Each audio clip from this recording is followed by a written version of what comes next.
Gadis ini menyelamatkan pria yang terluka parah tapi tak disangka dibutakan olehnya. Dia patah hati dan putus asa untuk melompat dari Zuxian. Dia hanya seorang gadis biasa.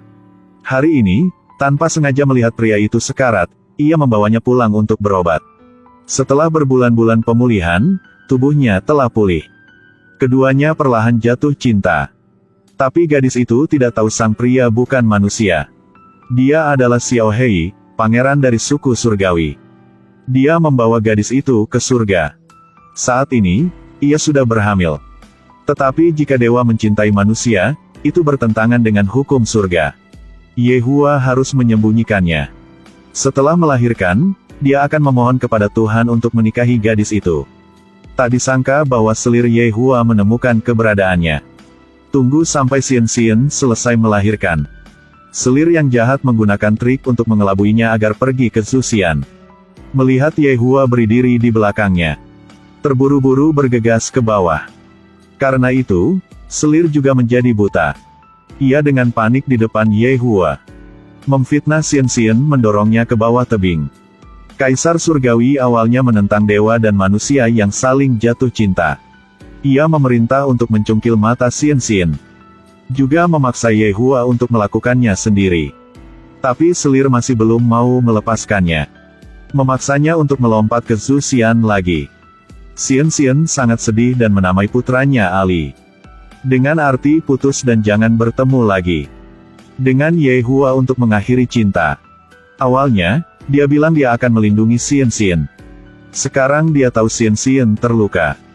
Tapi masih mencungkil matanya.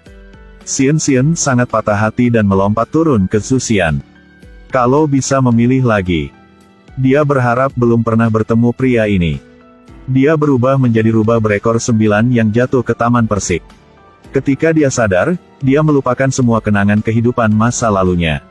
Kenapa aku di Taman Persik ini? Kamu tertidur lelap. Bahkan juga mimpi. Tapi aku nggak ingat apapun. Kalau nggak ingat, bagus. Mimpi itu sangat menyakitkan. Awalnya mengira mereka berdua sudah kehabisan takdir.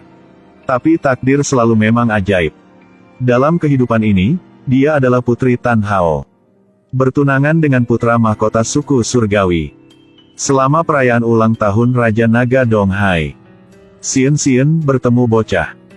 Ialah putranya dan Ye Hua. Tapi Xian tidak lagi mengingat kenangan kehidupan sebelumnya. Lucu nakal Ali membuatnya tertawa terbahak-bahak. Dua orang bersenang-senang.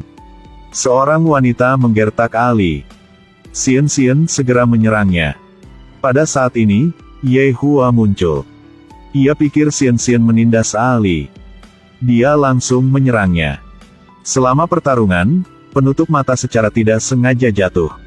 Ia tercengang. Bukankah ini istri yang aku dambakan siang dan malam? Tapi karena kehidupan sebelumnya, matanya dicungkil. Jadi kehidupan ini hanya perlu kontak dengan cahaya. Matanya akan sangat sakit. Ali dengan senang hati berlari untuk memanggilnya ibu. Hal ini menyebabkan Xian bingung. Ye Hua juga menyentuh wajahnya. Kurang ajar, sampai Raja Naga muncul. Ye Hua baru tahu kalau dia salah orang. Wanita di depannya meski bukan istrinya. Tapi mereka bertunangan satu sama lain. Jadi Ye Hua mulai menggodanya. Saat ini, selir juga datang. Xian terpikat oleh matanya. Dia memiliki mata alami yang indah. Dia tidak tahu ini adalah matanya. Xian bertemu pamannya untuk mengetahui tentang istri Ye Hua. Mengetahui dia meninggal 300 tahun yang lalu. Setelah mendengarnya, Xian agak sedih.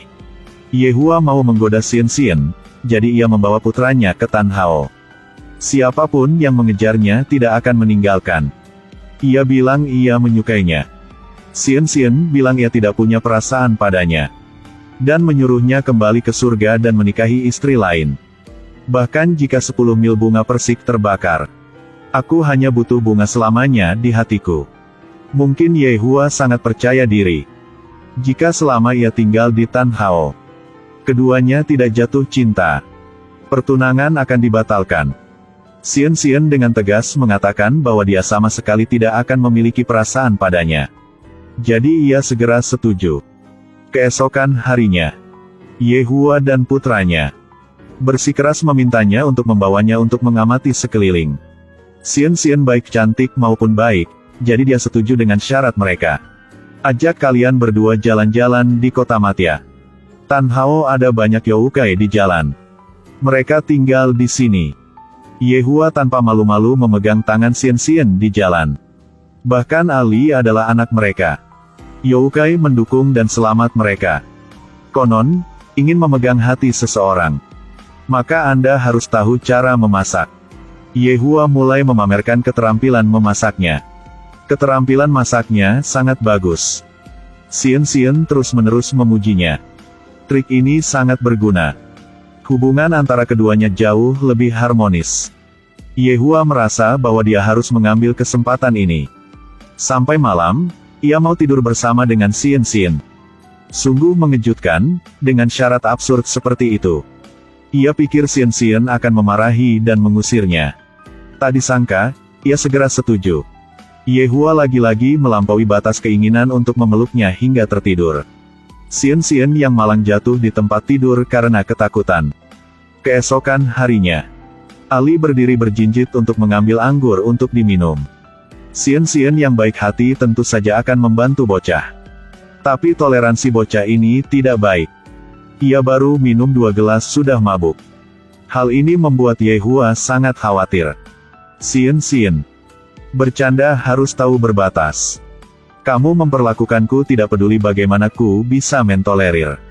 Tapi jika Ali menyakiti di Tan Hao, aku pasti tidak akan memaafkan.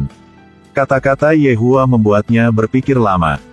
Semakin ia memikirkannya, semakin marah, jadi ia telah minum alkohol. Tak berapa lama, cacing kecil datang untuk melaporkan seseorang datang ke Tan Hao untuk menangkap bocah. Siapa yang berani lakukan gitu di daerahku? Xian buru-buru kembali ke Tan Hao. Ternyata, itulah selir yang pernah menyakitinya di kehidupan sebelumnya. Bertemu Xian, dia mulai mengejek. Tapi Xian nggak peduli. Saat ini, Yehua juga datang ke sana. 2 orang menunjukkan cinta di depan selir. Ia marah banget.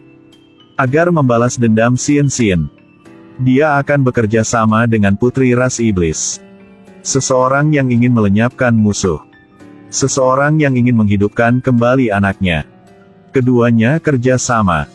Mereka mencuri mayat beku Tuan Xian. Minta dia ke wilayah ras iblis. Mau ia meninggal di sini. 70.000 tahun yang lalu, Dewa Mo Yuan dari klan surgawi telah melawan iblis selama 7 hari 7 malam. Mo Yuan menyegel iblis di es besar. Tapi dia sendiri juga membeku. Sejak itu, Xian mulai menunggu tanpa henti. Hari ini, saat ia tidur, dia bereinkarnasi sebagai orang yang bertemu dengan Mo Yuan yang telah reinkarnasi. Itu adalah Yehua saat ini. Tapi keduanya juga nggak tahu. Namun, ketika Xian mengubah hidupnya menjadi manusia, seluruh hidupnya terlalu menyakitkan. Jadi ia memutuskan untuk minum air lupa cinta. Ia memilih untuk melupakan segalanya dalam kehidupan itu. Dia bisa hidup kembali. Hanya rindu saja cintanya pada Mo Yuan. Agar menyelamatkannya, Xian pergi ke ras iblis sendirian. Tapi di sini ada semua jenis jebakan yang dipasang. Menjadi putri Tan Hao, ia sangat berbakat. Jika bertemu iblis, lawan iblis. Bertemu monster maka melawan monster. Dapatkan lebih banyak bantuan dari pamannya. Dia bisa dengan cepat mengalahkan iblis. Langsung bertarung 300 pertempuran dengan iblis. Mengalahkan terlepas dari siang dan malam. Pada akhirnya, Xian yang lebih kuat. Selama pertarungan, Mo Yuan yang tersegel perlahan-lahan melayang menuruni tebing. Di atas es adalah putra iblis. Keduanya mencoba menariknya kembali sekarang. Xian menggunakan ekor rubahnya untuk menahannya. Tapi putra iblis masih jatuh dari tebing. Dia sangat sedih. Pukul Mo Yuan dengan palu. Xian mengabaikan keamanannya sendiri. Berbaring untuk melindungi Mo Yuan. Melihat Mo Yuan akan jatuh dari tebing. Sebuah pedang bergegas untuk menghentikan gunung es agar tidak jatuh. Ketika iblis berniat memukul lanjut, Yehua segera muncul untuk mengendalikannya. Tapi tetap dengan lembut maafkan dia cara hidup. Yehua mengantar Xian dan Ali ke dunia manusia.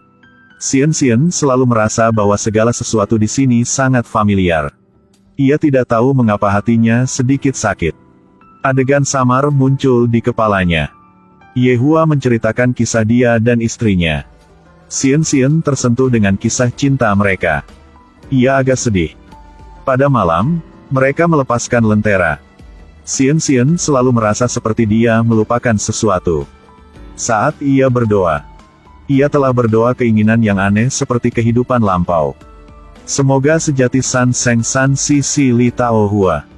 Akankah lentera di langit membantunya memenuhi keinginannya? Keesokan harinya, Xian menyisir rambut Yehua. Mereka berharap waktu akan berhenti sekarang. Xian berjalan di depan mayat yang membeku Mo Yuan. Ia bilang dia sudah menunggunya selama 70.000 tahun. Hampir melupakan seperti apa penampilannya. Dia bertemu pamannya untuk mendengar tentang cerita itu 300 tahun yang lalu. Jika kamu lupa, jangan coba-coba mengingat apa yang telah terjadi. Biarkanlah berlalu. Kau salah orang. Belum tentu salah. Dia bilang menunggu seseorang terlalu lama. Akan gak peduli dengan bertemu lagi. Yehua berkata bahwa tidak peduli berapa lama ia menunggu, ia akan bertemu lagi suatu hari nanti. Cinta di antara keduanya tumbuh dengan cepat. Xian juga mulai pedulinya. Yehua mengantarnya ke surga untuk mengadakan pernikahan. Selir melihat dua orang berpegangan tangan dan kembali bersama. Ia sangat marah. Ketika Yehua tidak ada di sana, dia mulai mengarang cerita di depan Xian. Katakanlah Yehua adalah mesum. Dan ambil kesempatan untuk membunuh Xian. Akibatnya, membuat hewan peliharaannya mati. Apalagi, ia bilang, Yehua menikahi Xian. Hanya karena aku ingin menebus istri yang meninggal. Karena keduanya memiliki wajah yang sama. Rencana ini sangat berguna. Hari pernikahan. Xian bertanya tentang mantan istrinya. Yehua mengelak dan tidak menjawab. Ketika dia melompat turun ke Zuxian, di mana kamu? Kenapa kamu tidak menyelamatkannya? Apakah kamu menikah denganku hanya untuk menggantikannya?